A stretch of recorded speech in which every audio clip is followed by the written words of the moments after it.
একদিন রাত্রিবেলা চাঁদ ঝলমলে আকাশে তপু ও রাহুল কাকা দুজনে গভীর কথাবার্তায় আচ্ছন্ন হয়ে আছে। তপু চাঁদের দিকে তাকিয়ে বলল, রাহুল কাকা, চাঁদে কি কখনো মানুষ সত্যি সত্যি বাড়ি বানাতে পারবে? এই প্রশ্নটা তো দারুণ করলি তপু। জানিস, বিজ্ঞানীরা এখন আসলে সেই চেষ্টা করেই চলে। সত্যি? তাহলে আমরা কি ভবিষ্যতে চাঁদে গিয়ে ঘুরে আসতে পারবো? হয়তো, তবে সেটা মোটেই সহজ ব্যাপার নয়। চল, তোকে আজ একটা মজার গল্পের মতো করে পুরো ব্যাপারটা বলি।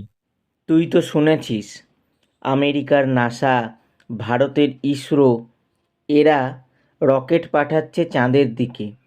নাসা এখন আর্টেমিস নামে এক মিশন শুরু করেছে, যেখানে 2026-এর মধ্যে মানুষ আবার চাঁদে পা রাখবে।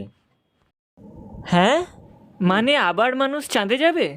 হ্যাঁ, এবং এবার ওরা শুধু যাওয়া নয়, চাঁদের মাটিতে থেকে কাজ করতে চায়। সেটা করতে গেলে তো একটা বাড়ির মতো কিছু দরকার, তাই না? কিন্তু চাঁদে তো বৃষ্টি হয় না, গাছ নেই, বাতাস নেই, তাহলে কিভাবে থাকবে মানুষ?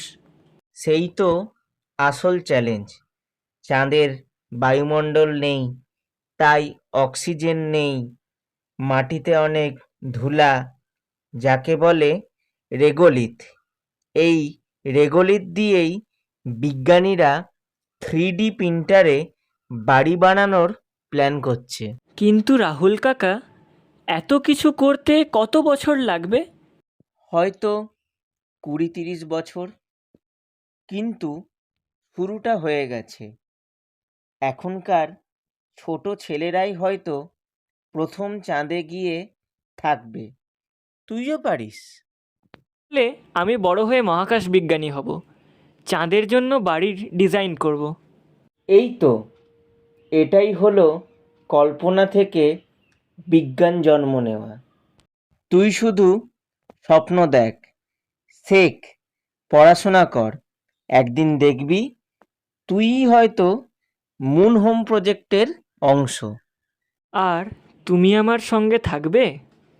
অবশ্যই, তবে আমি তখন চাঁদের বয়স্ক ক্লাবে দুধ চা খাচ্ছি। তোমরাও চাঁদের বাড়ি নিয়ে স্বপ্ন দেখো, বিজ্ঞান শেখো, কৌতূহলী হও, কারণ ভবিষ্যৎ তোমাদের হাতেই।